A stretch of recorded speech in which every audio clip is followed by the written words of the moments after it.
Okay. I'll assign some of the stocks to you, and then some of the stocks ikaw magdadagdag. It will be mostly exchange traded funds. Tapos hahanapan mo yung ang main objective is to identify the efficient frontier. Sa Excel muna tayo, and then we migrate to R, no? So ito yung efficient frontier, di ba? Napakita ko sa'yo last time to, di ba? Yes po, sir. Okay. So today we work on this dun sa file na sinend ko dun sa Canvas. Okay, itong portfolio optimization worksheet. Okay, so this one, no? Now, itong mga stocks na kinuha natin, FB hanggang Alphabet to, no? So, these are daily prices. Usually, ang ginagamit, mga mga monthly prices, no? So, sa ilalim dito, dito yung standard deviation, which is a measure of the risk of the asset. Okay. Okay, I think ito yung file na may mga pangalan na to no? So for example, si Apple, yan, may pangalan na siya. Remember yung ginawa natin last time? Yes po. Okay. So sige, i-compute muna natin to. So the standard deviation is simply stdev that sample lang kasi to, no? Standard deviation ni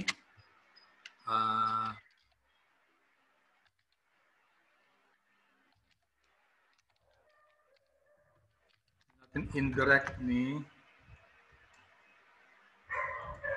no?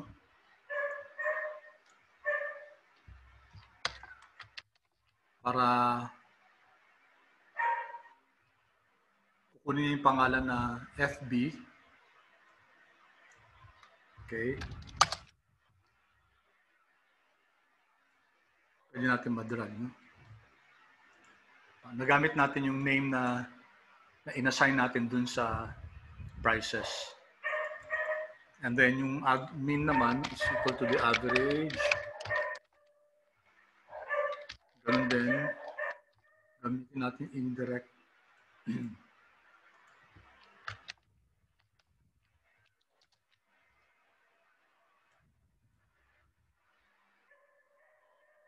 Yan. Sarado ko lang yung pinto, ang ingay ng aso.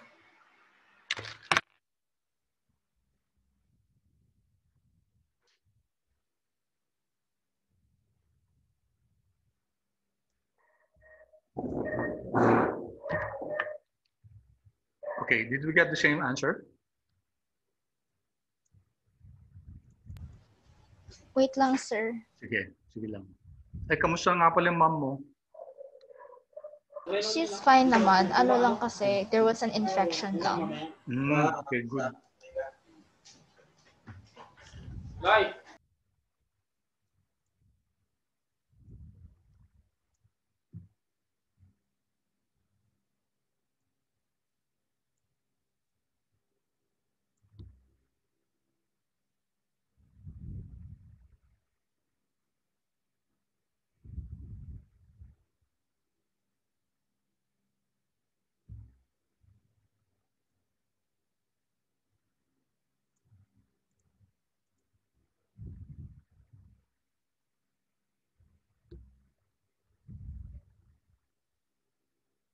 Sir, yung lumalabas po sa akin is parang reference. Mali po daw.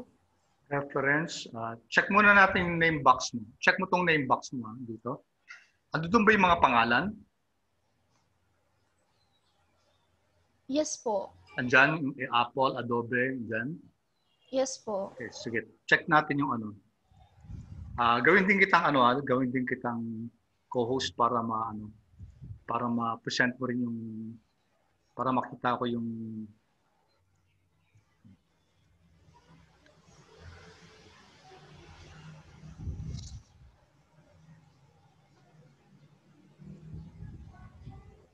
Okay, so co-host ka rin. I-present mo nga, Luisa, yung Stop, stop share muna yata ako dapat.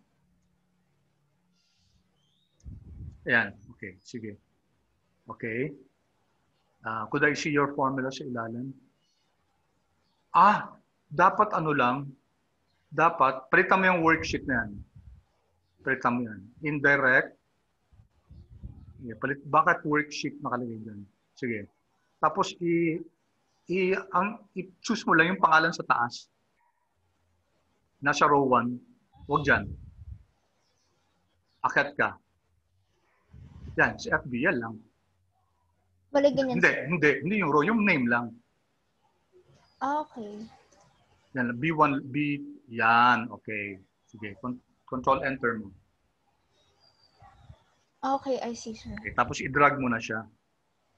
Kasi ang sinasabi natin, yung pangalan ng FB na yon, kung ano man yung values yun ang gamit, yun ang kunin niya ng ano. Yan, okay.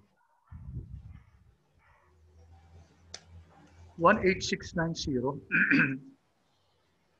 Parang bakit ang laki ng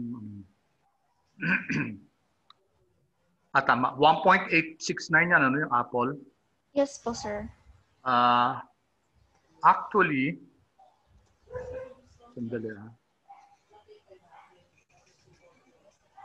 ba't pa pala sa taas? Andun na pala yung FB na name sa taas, ano?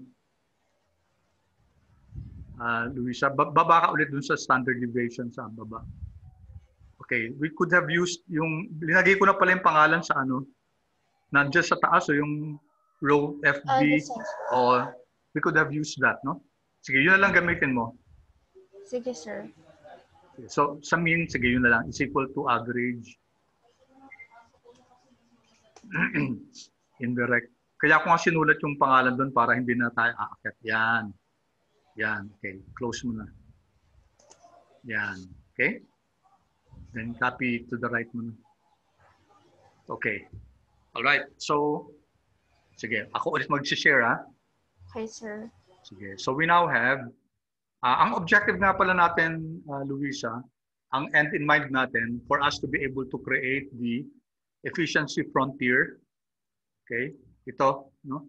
With the tangency line, bali, ang gusto natin, ma-generate to, no? Itong tangency Sir, line na to. nag-share po kayo ng screen? Ay, sorry.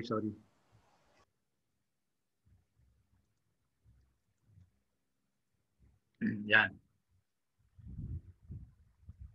So, ito yung point, ito yung this line is called your capital allocation line or capital market line. Itong line na to, yung yellow na yan. Tapos itong blue na to, yan yung efficiency frontier natin. Okay? Ito yung collection ng weights ng assets natin. Okay? Dito, yung red na to, we'll do this, no? Ito yung minimum variance natin. Above this, ito yung mga efficient na portfolios natin. Below this, ito yung mga inefficient portfolio natin. Ito. Ano ko lang, dali. I-open ko lang yung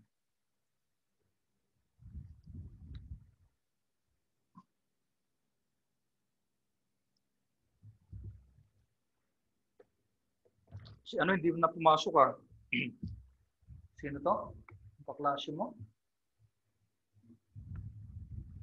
Kilala mo ba yan? No, sir. Personally, hindi ko kilala. Okay.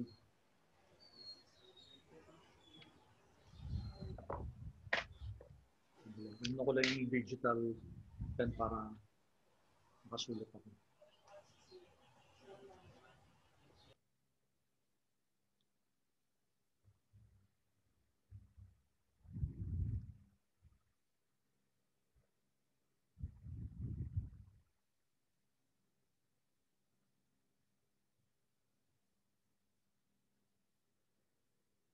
Okay. So as I was saying, itong line na to, ito yung capital market line natin, or capital allocation line. Capital market line. Okay.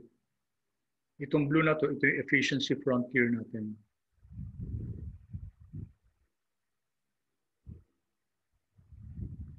All of this form part of what we call the MPT, no? Markovitch Portfolio Theory. Okay, MPT yan. Yan yung Markovitch Portfolio Theory.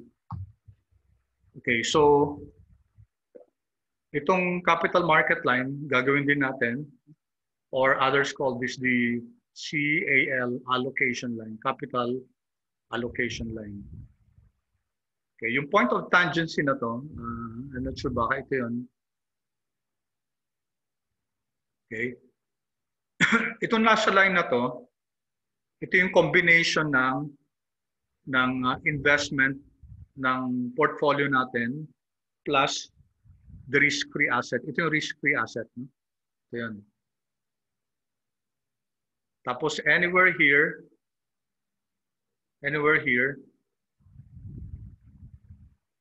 ito yung combination ng investment natin sa risk-free asset at saka dun sa portfolio. Okay, so explain natin as we go along. Okay, balik na ako dun sa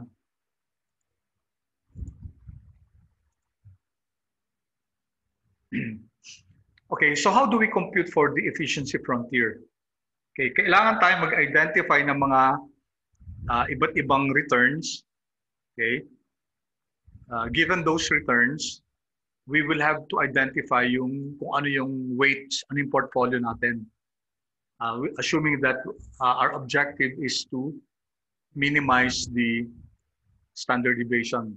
Diba sabi natin sa portfolio optimization, ano yung mga pwede natin gawin? Pwedeng, number one, ito yung mga objective na tinatawag natin. Ano ba yung mga objective natin sa portfolio optimization? Pwedeng, number one, is to maximize returns. No? Number two, minimize yung risk. Okay, pwede rin number three, maximize your Sharpe ratio.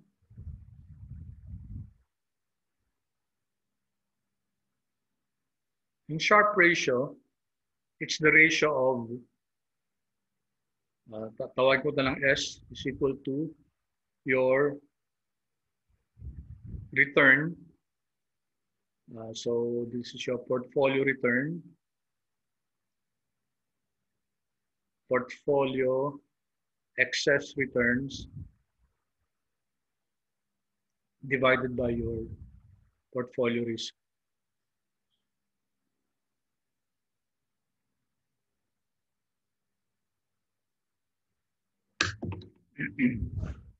So gusto natin ma-maximize yung Sharpe ratio, ma-maximize natin yung portfolio excess returns given yung risk. So risk adjusted siya. No? Okay, so balik tayo dito.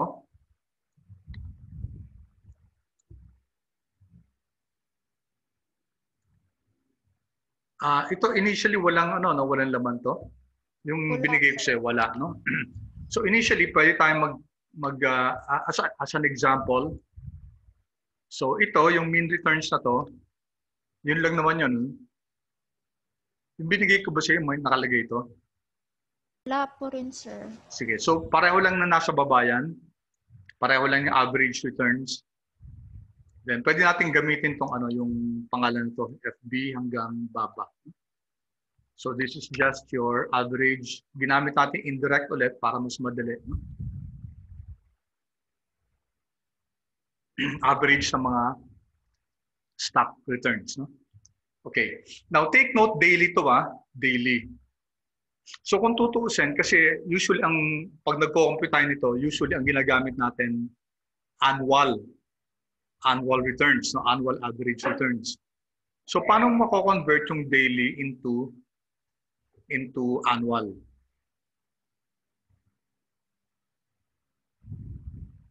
How do you convert this into annual? So ang ginagawa dyan, this one times 252 kasi there are 252 trading days. So ito yung average annual return yan. This is actually the average annual returns. Okay, but for this purpose, daily lang gagamitin natin muna, no? So, pero dun sa assignment mo, dun sa ano mo, hindi pala assignment, dun sa take-home exams, ang gagamitin mo yung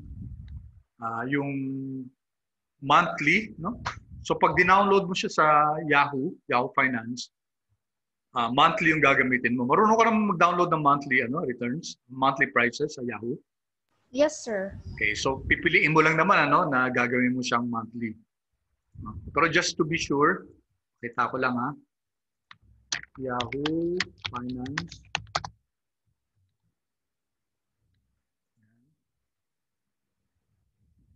Okay, kunyari, price of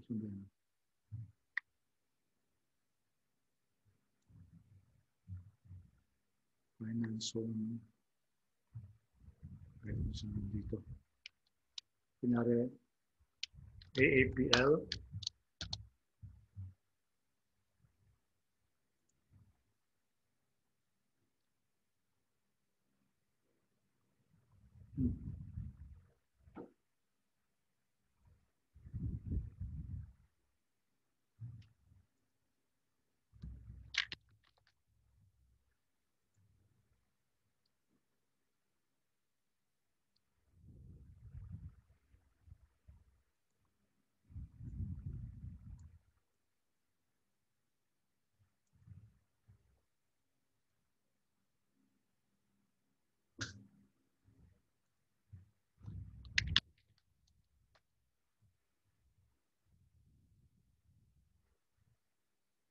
Okay, so ito,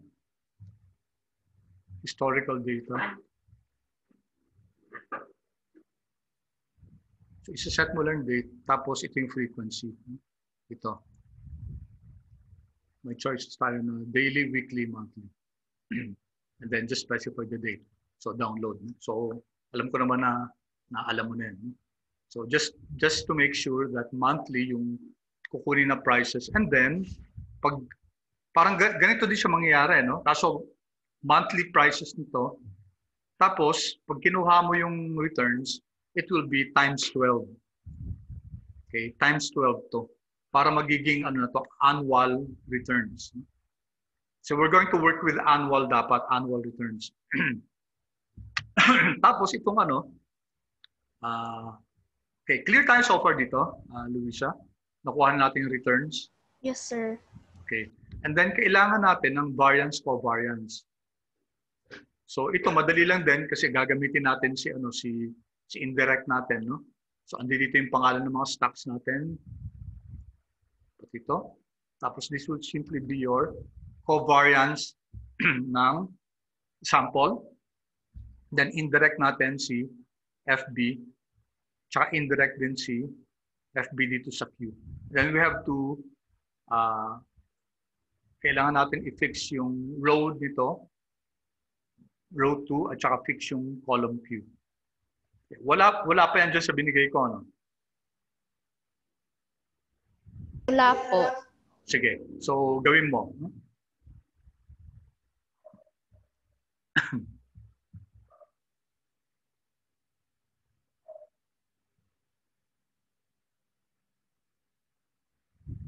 Pagkatapos tayo dito, pupunta na tayo sa mga kasi ito yung first part prices at saka yung portfolio. Susunod naman fixed income.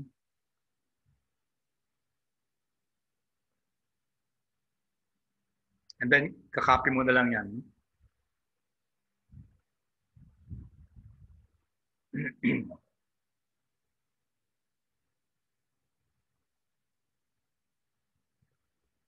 Okay, if done na, sabi mo sa akin, Luisa.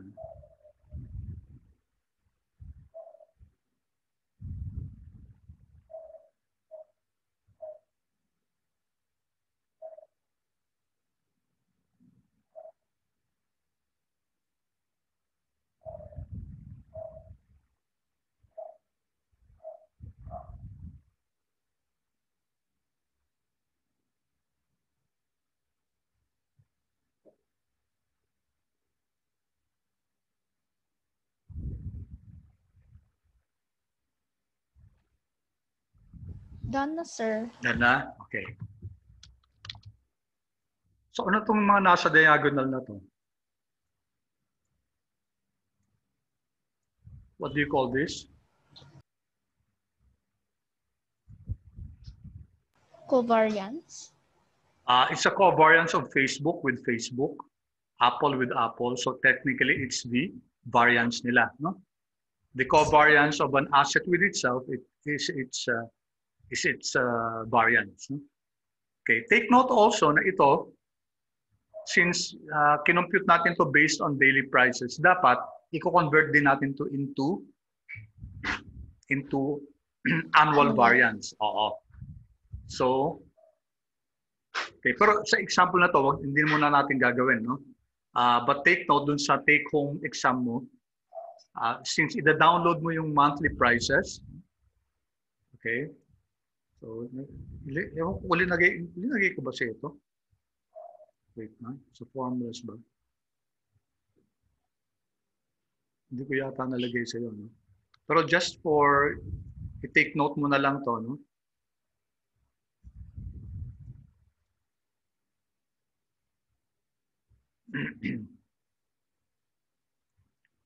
Okay, so kasi yung take-home assignment mo, no?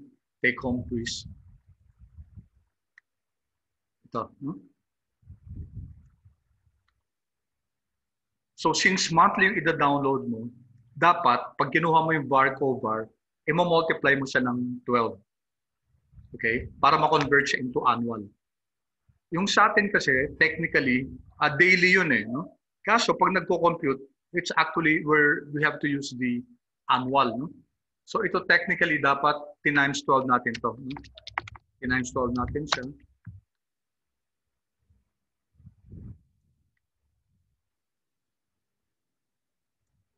Ayan. So ito na yung annual, no? Yung annual na variance, covariance natin. Okay, pero for this example, sorry, hindi to times 12, ha? Kasi ano to, di ba? Daily prices to, di ba? So dapat times 252 to. Times 252. Yan. So this is the variance, covariance na annual. Kasi daily yung data natin, di ba? Okay, kung monthly yung data natin, times 12 mo yan. Okay? So, sige, ibalik ko na muna. So, that's how you ano nga pala, that's how you convert, no?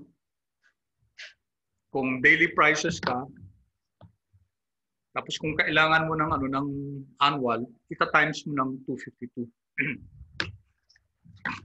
Okay. So, puntan tayo ngayon sa ano. So, okay na tayo sa variance, covariance, ha?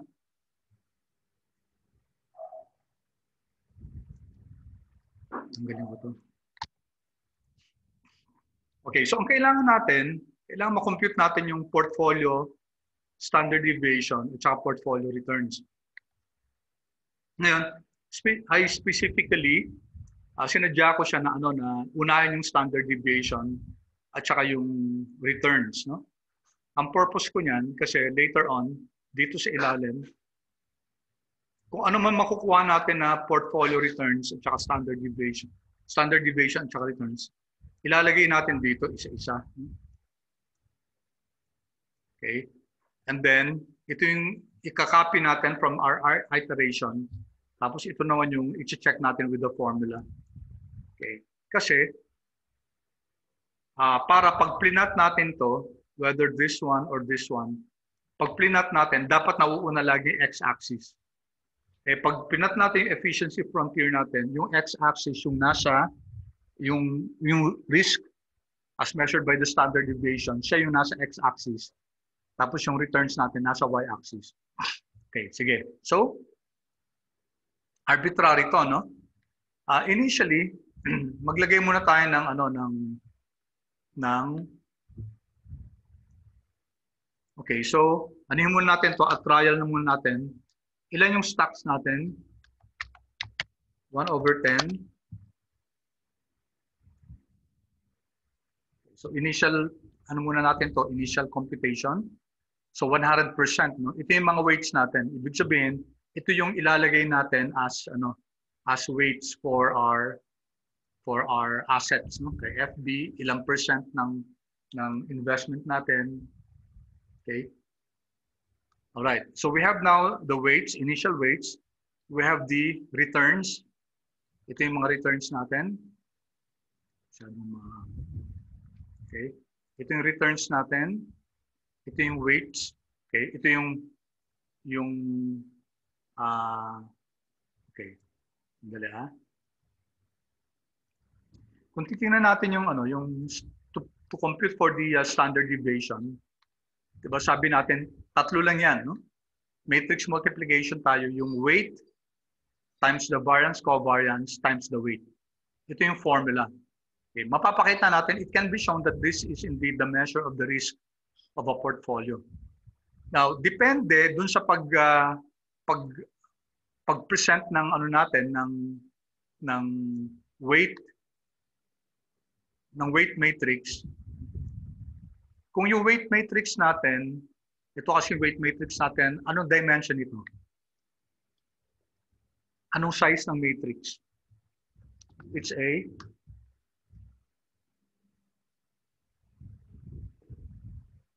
diba, ilang rows to? 10 by 1 to. Yan. 10 rows by 1 column. So this is the size of your weight matrix. Now, remember dun sa dating lesson natin sa matrix algebra, pag nag 10 by 1 ka,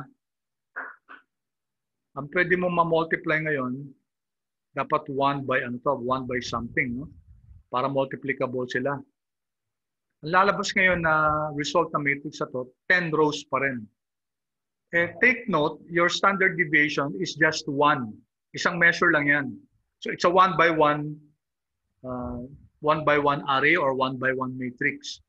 So hindi pwede maging 10 by 1 yung natin, yung weight matrix. Dapat 1 by 10 to. Okay? Clear yun, Luisa? Yes, sir. Bakit 1 by 10? Kasi dapat yung resultant matrix natin, dapat isang row lang. So pag nakaganito yung matrix natin, kailangan i-transpose natin siya para maging 1 by 10. Pero kung ang matrix natin naka-horizontal na ganito, para kunyari ganito, pag ganito. Yan. So this, kunyari ito siya, that one is a 1 by 10 matrix. So okay siya, hindi mo kailangan i-transpose. Pero yung dulo niya dapat naka-transpose na. Dito sa formula na to,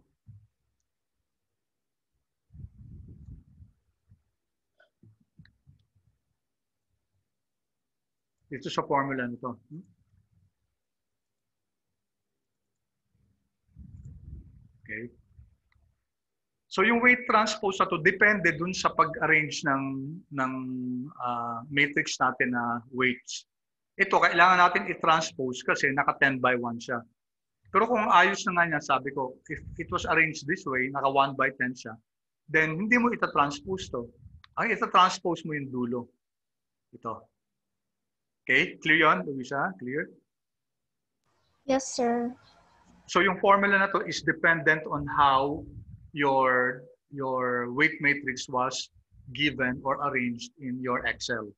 So hindi laging ganito ah.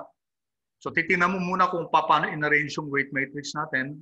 Okay, for the last time, ang weight matrix natin naka 10 by 1. Okay? So hindi pa pwedeng i-multiply natin 10 by 1. Ito by hindi rin pa pwede ito, no? 10 by 1 multiplied by 10 by 10, hindi pa pwede 'yon. Mag-e-error tayo niyan kasi dapat yung natin, yung column natin dapat nito 10 para ma-multiply siya dito sa 10 by 10 dito. Okay, kung tingnan mo to, 10 by 1 multiplied by 10 by 10, mag-e-error tayo niyan, hindi siya pa pwede. So dapat 1 by 10 multiplied by 10 by 10. Okay, so let's do this. So let's compute now for the portfolio standard deviation. Okay. Kung gusto mo yung variance, tatanggalin natin square root. Pero ang measurement kasi usually ng risk is standard deviation. So let's multiply this. Is equal to, lakihan ko lang. So this is equal to, mag-e-mol tayo. No? M mult. Ito muna unahin natin, na mamaya na yung square root.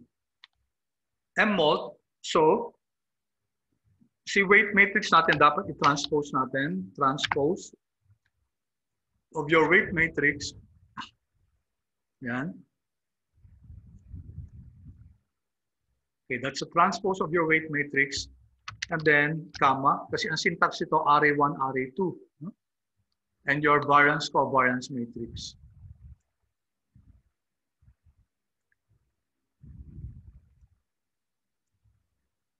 Which is this one. Okay, by the way nga pala, sige, sandali ah. Binigyan ko ng pangalan to, itong var cover. Ito, in-highlight ko to, tapos I gave it a name, var cover, para hindi na tayo mag-highlight. Pareho ba yan sa Excel worksheet na binigay ko sa'yo? May pangalan? I think, sir, sa var cover wala po. Pero Okay, nilagyan ko ng name na. Oo, sige, good. So, that's a convenient way to do it, no? So, highlight natin to, tapos lagyan mo ng pangalan sa name box. You can call it var cover. Okay, so once we have that, balikan natin to. It's equal to M mult muna, no? Matrix multiplication ng transpose muna. Transpose ng weight matrix. Yung kagandahan ng binibigyan ng pangalan. So we already gave a name to our weights matrix. Okay. That, I think meron dyan. Meron ba? Wala po rin. Kung wala, sige, lagyan mo muna ng pangalan to.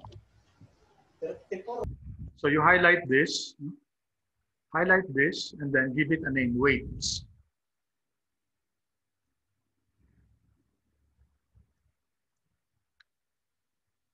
Okay, so let me go back. It's equal to M mult ulit. Transpose ni weights matrix. At saka ng var cover natin.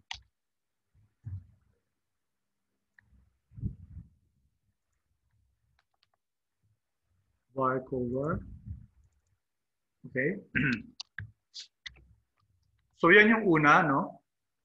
And then, kailangan i-M mult pa natin ulit siya. Ito yung first two. Okay. With the what?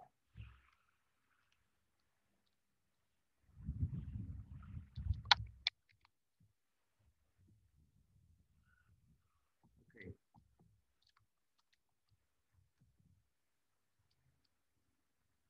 So this is the transpose multiplied by the var cover multiplied by the weight matrix. Okay, and then once you have that, anong ipe-press natin? Control-Shift-Enter. Correct. Control-Shift-Enter tayo. Control-Shift-Enter. Okay, I'm getting a 0.0239%.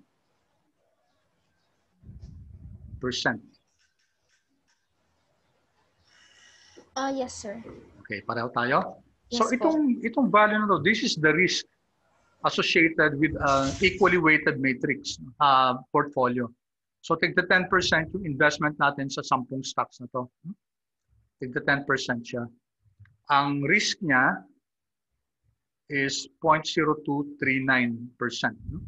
If you're going to compare that with the, tingnan natin 0.0239. If you notice, ano masasabi mo sa 0.0239?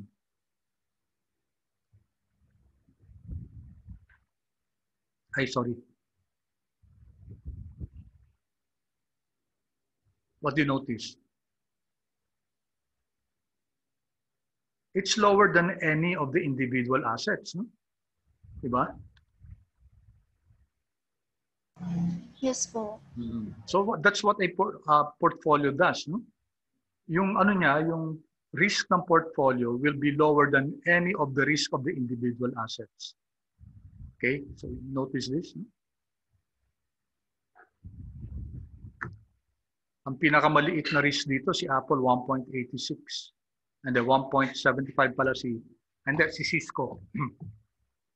1.68 ang pinakamataas ang riskiest si Tesla 3.47. No?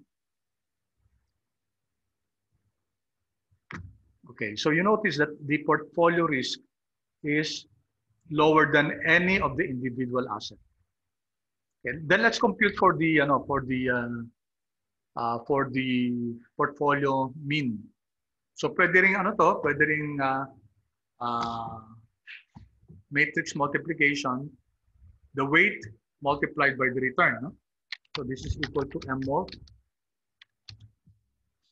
transpose ng weight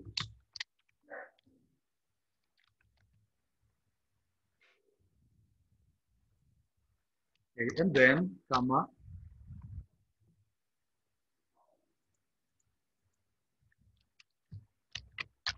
yung returns natin.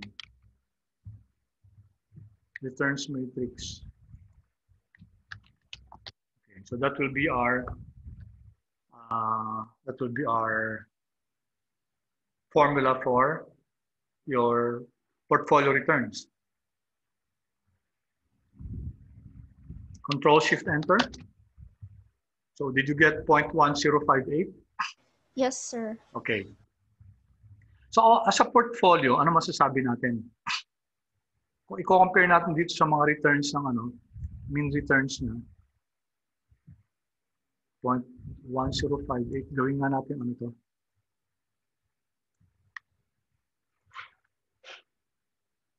Sorry.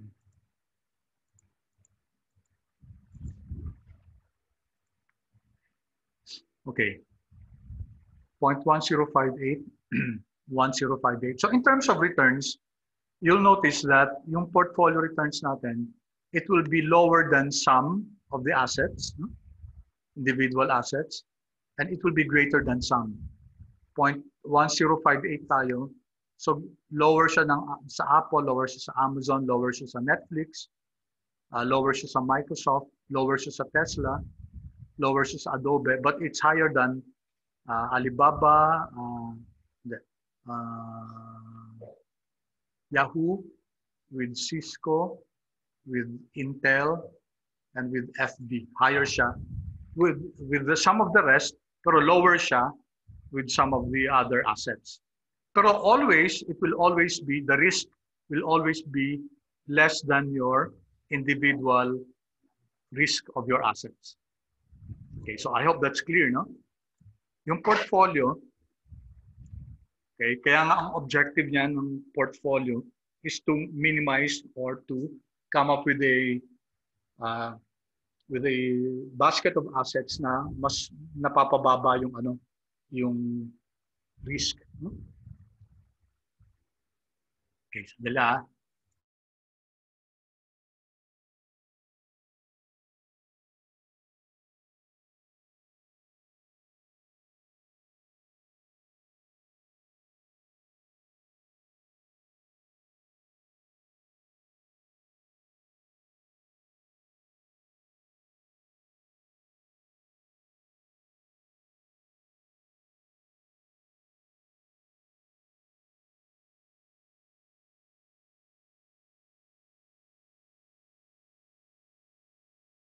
Okay, sorry.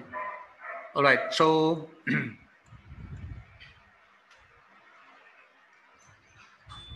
any questions so far, Luisa? None, sir. Okay, so dito sa Sharpe ratio, let's assume first na ang risk-free rate is 0.001. No? So that's 0.01%. I-assume na muna natin yan. No? 0.01%. Usually, ang risk-free rate will be lower than the return of any of your... Sandali ha. Wait, kasi iba yung file na nagamit ko. Let's assume that ilagay ko lang dito, risk-free rate, 0.0004 ba? Ano ginamit natin dito sa ano? Ano ginamit ko? 0.0001. Okay. 0.001. Gawin kong percentage. Okay. So this is our risk-free rate, no? So in order to compute for your Sharpe ratio, it will simply be equal to anong computation ng excess returns. Ibig sabihin nun, yung return nitong portfolio return natin, okay, minus the risk-free rate, okay, divided by the portfolio standard deviation. Ayan.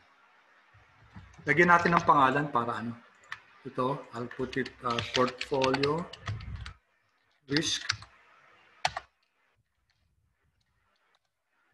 Lagyan ko ng pangalan na portfolio returns. Then ito yung risk.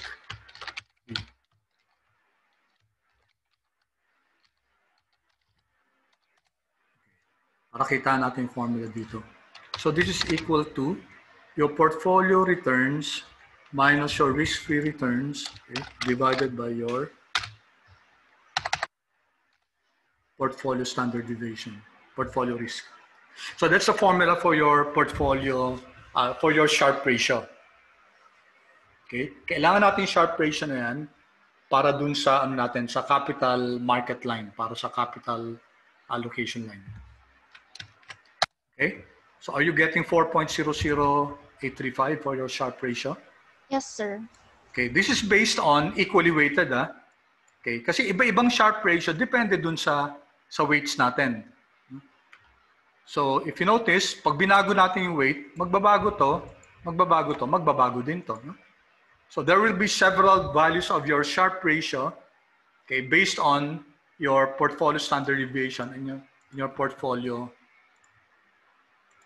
okay, portfolio returns. No? Okay, sige, let's continue. So, paano natin gagawin yung efficiency frontier? Yung efficiency frontier, gagawin natin yan by using as our objective yung minimum risk. So, we'd like to minimize yung risk. Minimize natin to by assuming a certain level of mean. Mag-a-assume tayo ng mean. Okay? Tapos, i-compute natin yung weights by minimizing your risk, portfolio risk. So, paano natin gagawin yon? So, take a look at this. No? Yung mga mean returns natin ng individual assets natin. Kung hanapin natin yung minimum yan,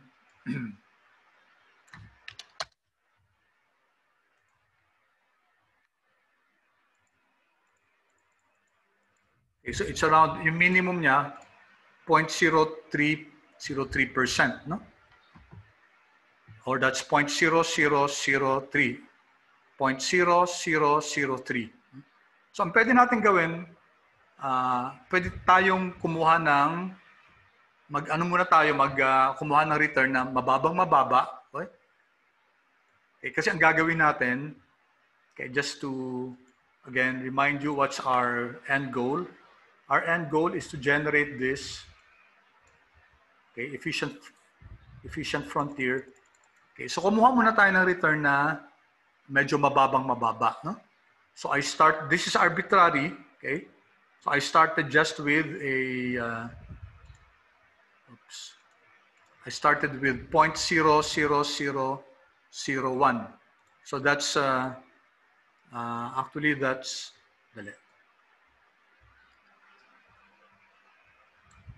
ito yun, ano?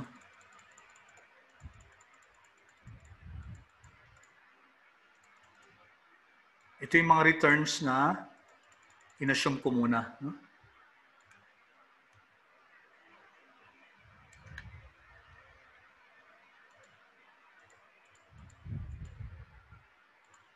Okay. So that's 0.001%.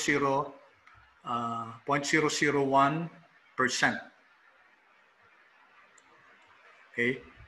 So mag-aano tayo ng mga iba't ibang klaseng returns na mag-increment na lang tayo ng ng mababa, no? Padagdag lang ng padagdag. Okay? Tapos ang ginawa ko dito up to 0.35%, which kung titingnan natin dito sa sa sa return sa mga asset. Hanapin nga natin maximum dito.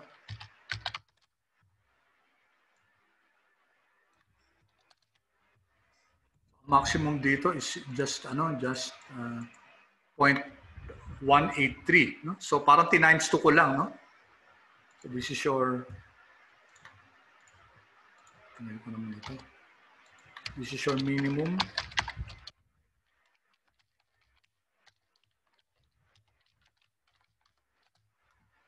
Minimum return, maximum return.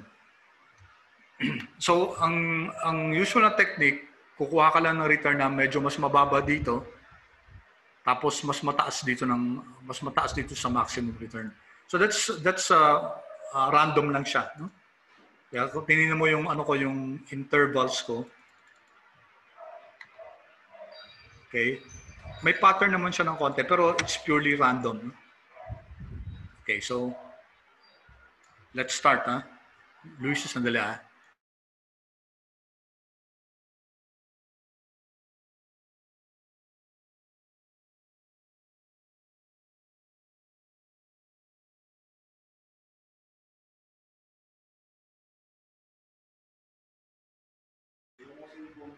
Ha? Luis, sorry, may tinanong lang yung pamangkin ko. Okay, so let's do this now. Okay, anong unang returns natin? So we will assume this amount of returns, tapos hahanapin natin yung portfolio na magbibigay ng ganitong return. Okay, ganitong return, tapos minimize yung risk natin. So gusto natin malaman yung anong portfolio ang pwede nating makuha na ang return niya 0.001%, okay, tapos yung risk natin minimized. Okay. Do you see the story? Yes, sir. Okay. So ang ginawa ko dito, so dito sa unang unang column na to, kasi ang gagawin natin, hahanapin natin yung mga weights na to, no? Different weights.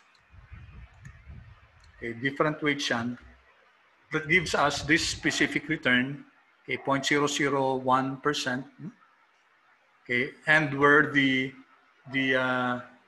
risk is minimized. Kaya ito weights from optimization, which is to minimize portfolio risk. Okay, sige. So let's do that. So how do we do that? We go to solver, data, solver.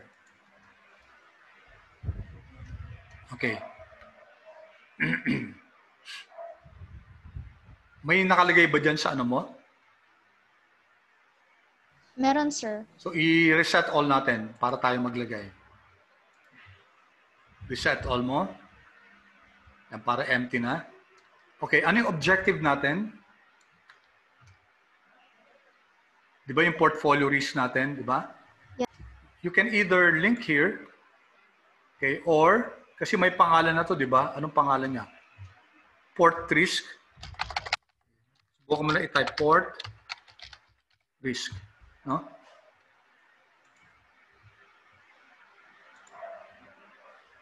Which is this one. And then, anong objective natin? It's to minimize your portfolio risk by changing cells. Ano yung cells na babaguhin natin? Yung mga weights, no? Ito. So, I can type here weights, or you can just highlight this. Oops. Pagkabisado mo na yung mga pangalan, pwede mong ganyan, no? And then, ano yung constraints natin? Ano yung constraints natin? Number one, diba? Add natin, dapat yung return natin, ito, yung portfolio mean natin, equal to, ilan yung unang natin? 0.001%. Or 0.0001. Yes. 0.0001. Pareho lang naman yan. No? Anong preference mo? Yung percent o ito? Yan, sir. Ito, sige. Okay. Para pareho na lang siya dito. No? Pareho na lang siya dito. Okay. Then, add. Ano pa yung constraint natin? dapat itong sum ng mga weights na ito, dapat equal to 1 siya. No? Equal to 1. Okay? So, okay na tayo. No? Kung titignan natin solver natin, ang minimize natin si portfolio risk, which is this one. Minimize siya. Ang papalitan niya yung mga weights. Okay? Then ito, dapat yung constraints natin, dapat yung sum ng mga weights is equal to 1. Tapos dapat yung portfolio return natin, yung una nating objective, una nating constraint is that the return should be 0.00. Tama ba to? 1, 2, 1, 2, 3, 4. 1, tama. Okay. Tapos, kung titignan mo dito, Luisa, meron ditong make unconstrained variables non-negative. Ano ibig sabihin nito? Pag nakaklik to, yung mga yung mga weights natin, lahat yan positive. Okay? Anong ibig sabihin ng positive lahat ng weights? Ano ibig sabihin nun? Ibig sabihin nun, ang position natin sa kanila, lahat long, L-O-N-G. Long. Ibig sabihin, okay, lahat tayo invested dun sa assets na yun. Okay? Meron kasi isang position na pag may negative dyan, ibig sabihin, parang inutang muna natin yung asset na yun. No? And that's what we call a short position. Okay. Ang problema pag ganito, pag long lang tayo dito, ibig sabihin lahat ng weights positive, baka hindi tayo magkaroon ng solution. Okay, subukan muna natin to ha. Let's try. I-solve mo nga siya.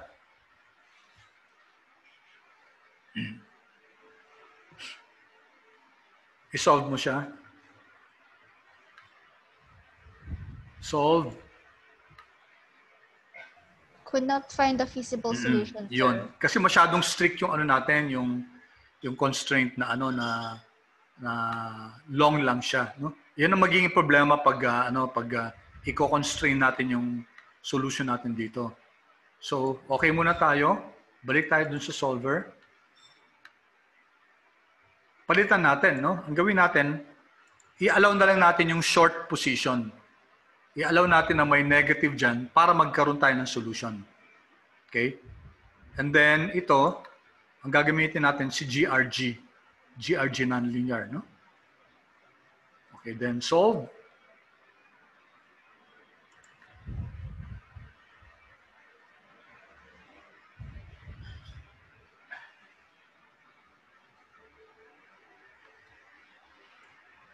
Yan. Solver found a solution. All constraints and optimality conditions are satisfied. Okay. Okay tayo? Okay. So this is now our solution. This is our weight. Okay. Kung titignan mo may negative, ibig sabihin mga short position to. Yung mga positive, mga long position. Ang ibig sabihin ng short, di ba, parang ano yan, leverage yan, utang muna yan, no? Utang tong investment na to. Okay? So, but still the total is 100%. So what we're going to do now, this is now the solution for a portfolio return that's equal to 0.0001 and the risk is minimized. Okay? So ito yung portfolio risk natin, 0.0277%. Ito yung portfolio return. Tingnan mo, tama, ano? 0.00001, no? Yan.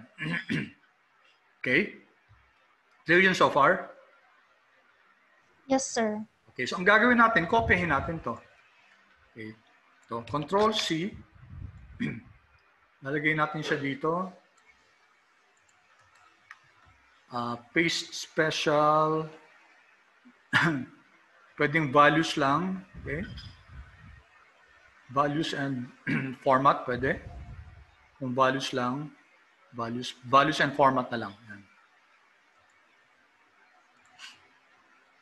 Okay? So, nakopya na natin yung weights natin. Kung ang return natin, 0.0001. Ito yun. No? Ito siya.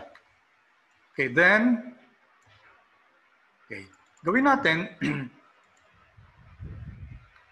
i-copy natin tong ano, ito. Copy natin tong standard deviation at saka yung return. Control C.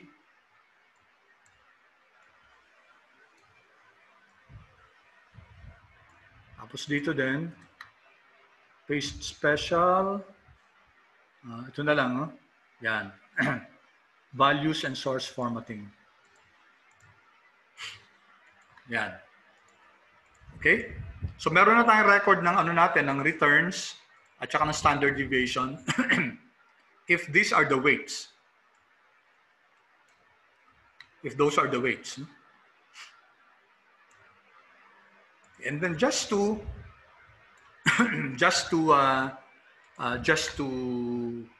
validate, no? Let's compute for the portfolio standard deviation based on these weights. Then later, pwede naman natin na i-copy na lang yung formula.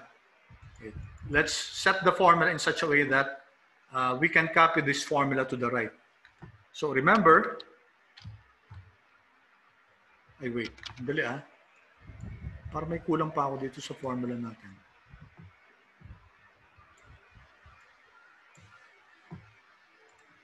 Ay, sorry. May kulang pa pala ako dito, sorry. Variance pa lang to. Kailangan lagyan natin ng square root. Sorry may square root dapat yan. Control Shift Enter. Ayan. So, i-run natin para sigurado lang. Solver. Kasi mali na yon. Solve. Okay. So, papalitan natin kasi mali na yung answer natin. Pareho pa rin. O, kasi square root lang naman pala yun. Ang maiiba, ito. Control C.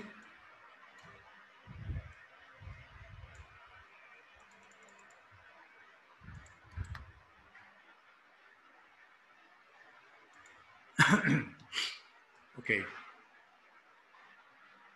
Okay, pause muna ako, Luisa, kasi baka masyado ako mabilis yata magano. Okay, ang ginawa ko, Luisa, kasi mali yung formula ko, no? Hindi ko nalagay yung square root. Kasi dapat standard deviation to, so dapat may square root yan. Otherwise, kung hindi natin nalagyan ng square root, variance yan. No? Pwede rin naman, kaso ang measurement kasi usually ng risk is the standard deviation and not the variance. Okay, clear yon? Yes, sir. Nahabol ba? Nakahabol? Yes po. So, dapat 1.6657 tayo, no? Okay. So that's just to check, just to validate, no? Importante ma-validate dapat natin. Okay. I-run natin yung formula dito ng ng risk.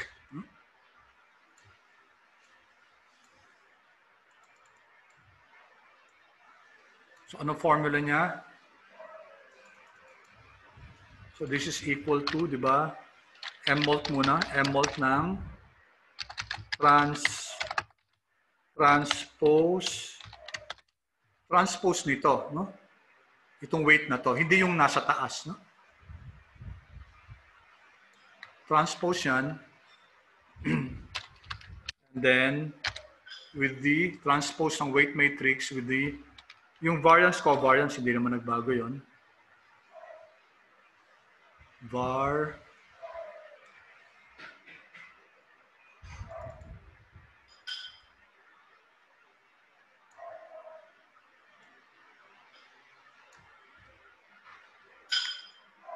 ito ba yung pangalan kanina?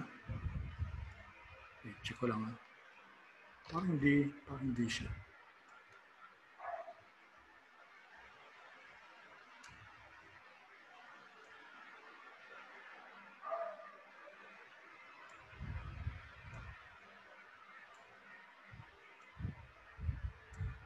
Okay, var cover. Okay. Close tong unang and then another comma for the weight matrix.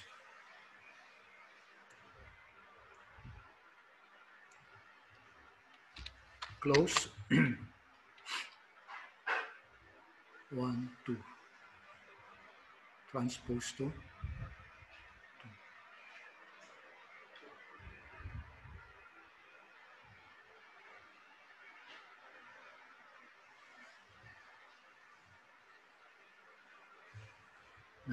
Transpose. Ito yan. Var cover. Oops. Parang mali ako. Ito.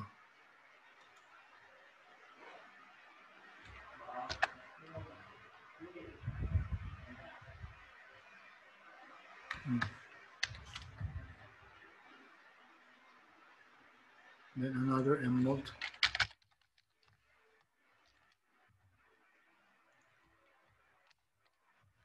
And then a square root.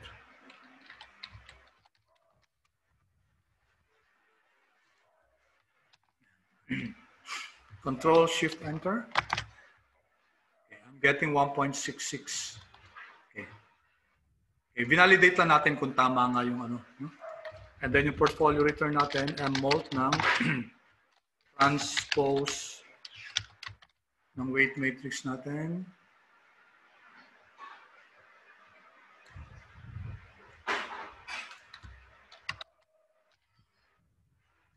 And then yung returns natin is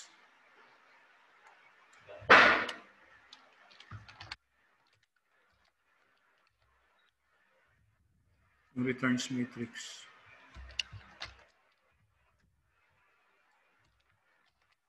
Control Shift Enter.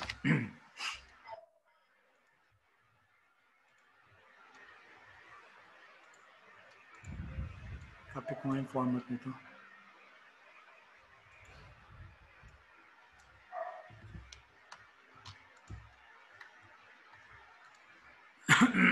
Okay, Luisa? Kuha ba? Yes, Gets? sir. Yes, sir. Oh, inunulan natin, chinek lang natin kung ano vinalidate natin.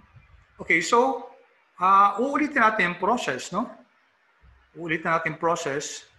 So ang ginawa ko susunod, nag-increment ako ng times 100, no?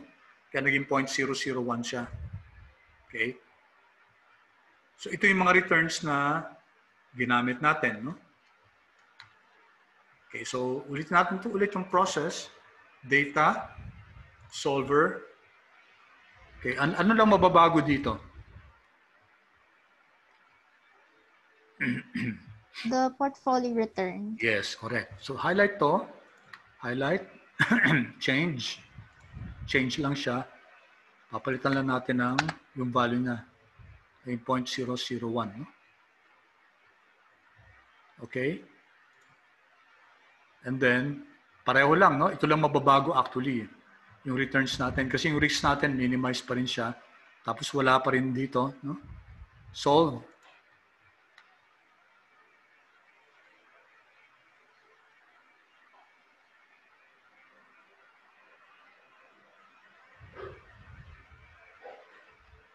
Okay, solver found a solution. Okay. So you notice now, ito na yung returns natin, no? 1.0001.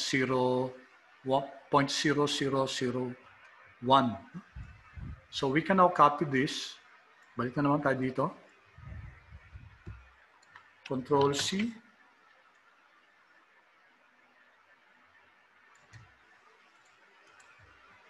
Paste special natin. Sama na natin format, no? Yan, para pareho sila ng format. Okay? And then, copy ulit natin nasa taas. Ito. Control C.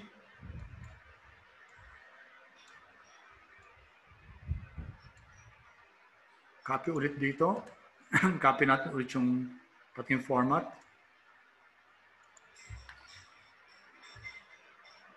Okay?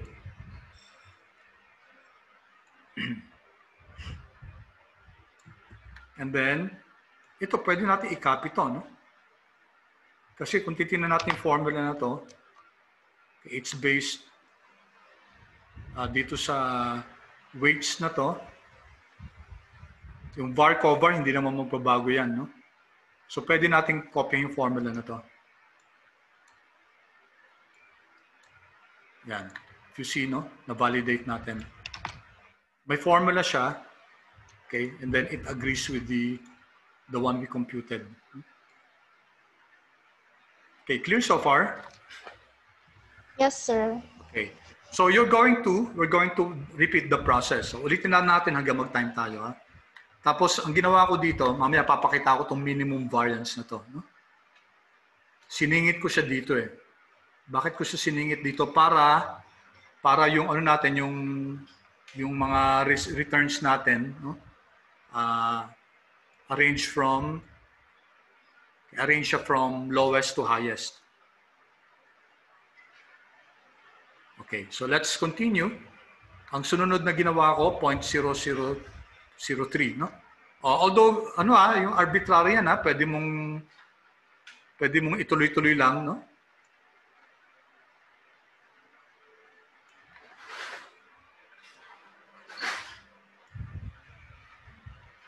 Okay. So let's do this again. Balik na naman tayo sa solver natin. Anong papalitan natin dito? 0.0003 tayo, no? Ito. Change. 0.003. Okay. Okay, then solve again.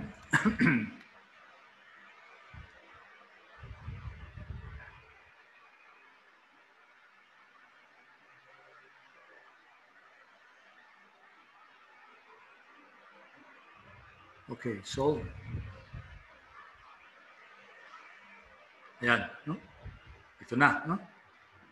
So once again, ito yung natin, weights natin. Control C. Copy na naman natin dito. Paste special kasama yung values. Copy ulit natin to. Control C.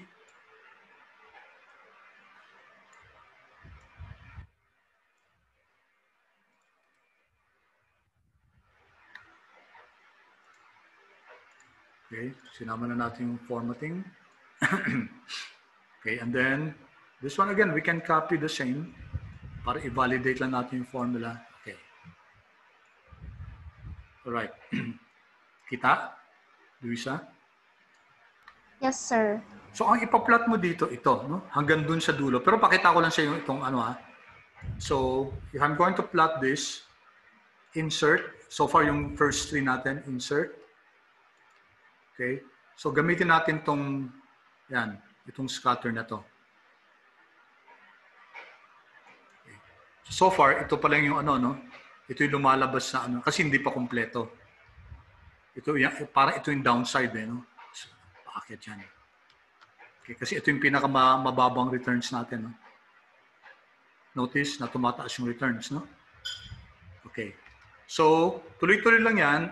Ngayon, pakita ko sa iyo yung minimum variance, no? Ito, minimum standard deviation. Paano natin kukunin yung minimum standard deviation?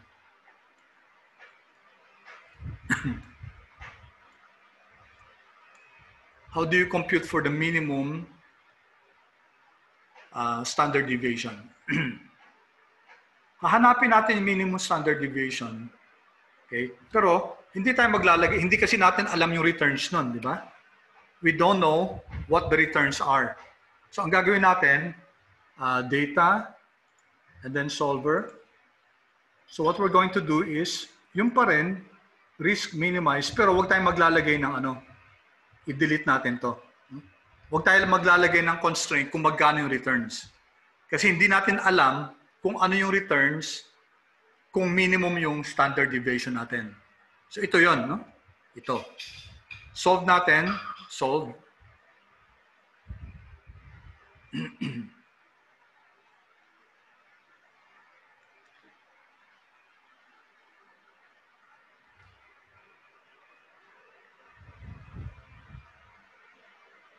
Okay. Solver found a solution. Okay. Okay. So, tingnan mo, no? So, ito yung ito yung ito yung minimum returns, no? Minimum na standard deviation. Ito yung minimum variance. Ang return niya, corresponding return niya, 0.0. Ito, ano? Dagdagan lang natin to. Ayan, no? Ito yung returns na magbibigay sa atin ng minimum standard deviation. So, ang ginawa natin dito, so since alam ko na yung returns na magbibigay ng minimum standard deviation, siningit ko lang siya dito. No? Ito yun. Yeah, 0.004, 0.005, 0.0007. Wait. Tama ba ito? Tama, 0.00007. No? Or dapat, mali ba yung paglagay ko? 4 na 0, 3 0. Dapat pala dito. Hindi, tama. Dapat 4 na 0. Dapat, mali yata. 4 na 0 tapos 7. So, dapat banda dito pala. Anyway, it doesn't matter naman. Ano? Mali lang yung paglagay ko. Mali lang yung paglagay ko. Ang importante dito, alam na natin weights na to. Control C. Okay, values na lang. Okay. Tapos alam na rin natin yung Control C.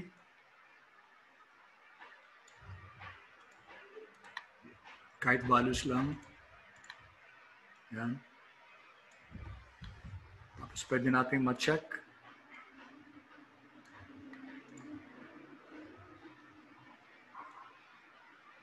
Okay. Clear yan, Luis, ha? Yes, sir. So, binibuild up natin. Ito yung pag-build up ng efficient frontier. No? So, the more points, usually 20. Okay, hindi yata ako naka-20 dito. Build up tayo ng iba't ibang returns. No? Tapos, hahanapin natin yung ano nila, yung weights. Okay? Para makuha natin yung different weights. Tapos, makukuha natin yung ano, yung different standard deviation at saka returns. Sige, gawin lang natin to. So, ang mangyayari niyan, no? Ang mangyayari niyan, pakita ko lang yung ano yung parang final output, no?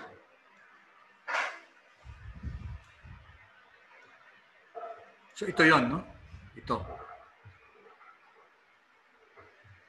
Tapos,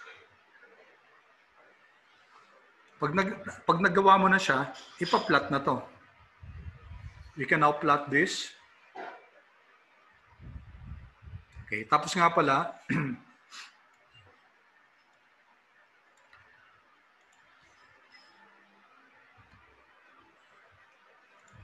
dito sa dulo, ilalagay din natin yung optimal returns portfolio. Saan manggagaling yan? Dito manggagaling. Paano natin hahanapin to? Ito, ang babaguhin natin yung model natin. Data, solver, tingnan mo to ha. So ano yung ano natin dito? To get this, yung maximum na Sharpe ratio, ang gagawin natin objective yan na. This one. So hindi na natin minimize yung ano yung standard deviation, no? I-maximize natin yung Sharpe ratio, kaya maximize. Changing cells, ganun din, yung mga weights natin. Tapos, iisa lang yung constraint, dapat yung total is equal to 1 ng mga weights natin. And then, isosolve natin siya, solve. Okay. So, ito na ngayon yung okay. Anyway.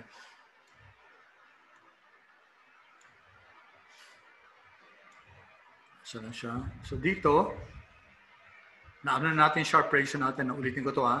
So, data, solver,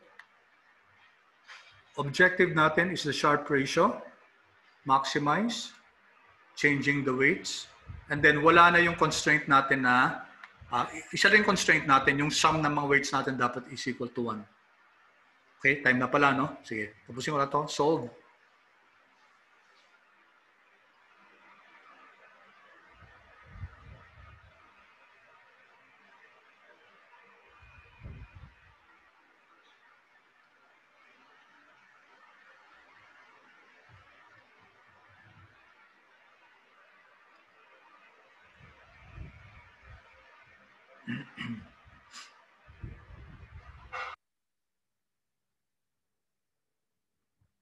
Tagal.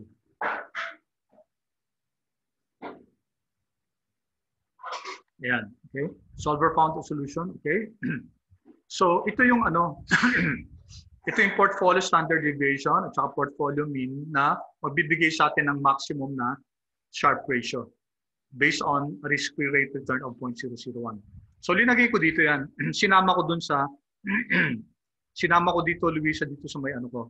Dito, sinama ko yan dito.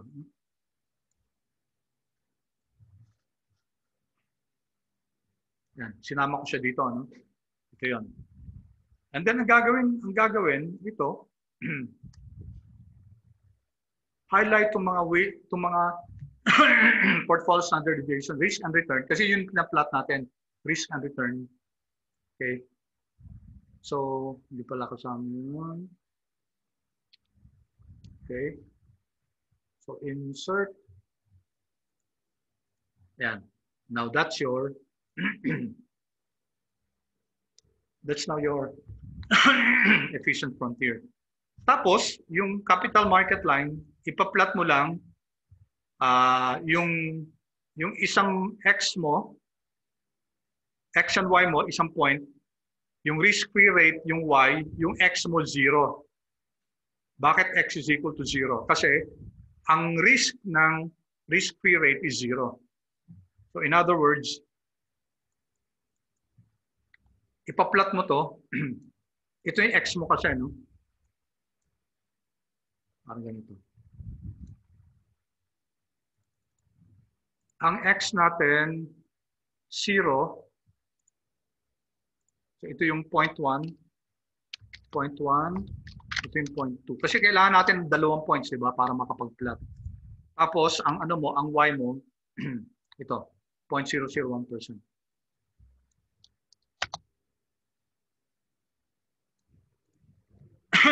So, may dalawang points ka na. Pwede mo nang isali dito yan sa ano sa plot natin. Asan yung plot natin kanina?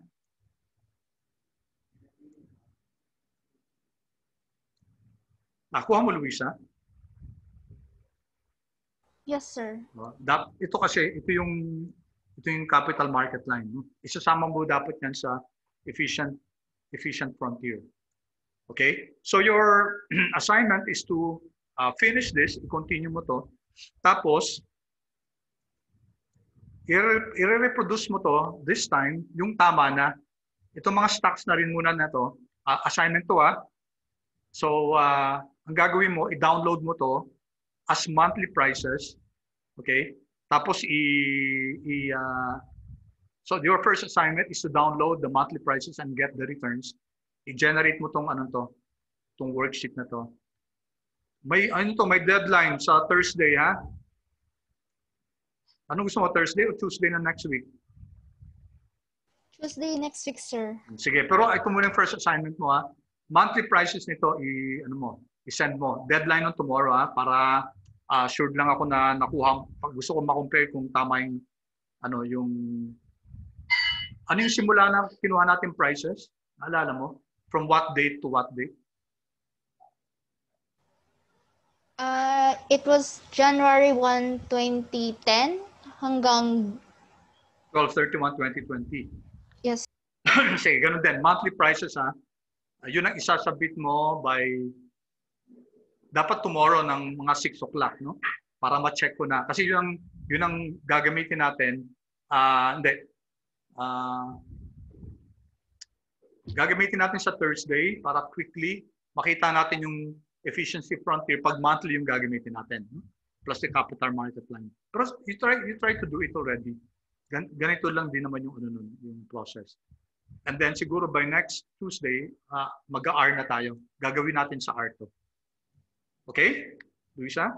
Okay, sir. Kasi pag may questions, ano na lang yung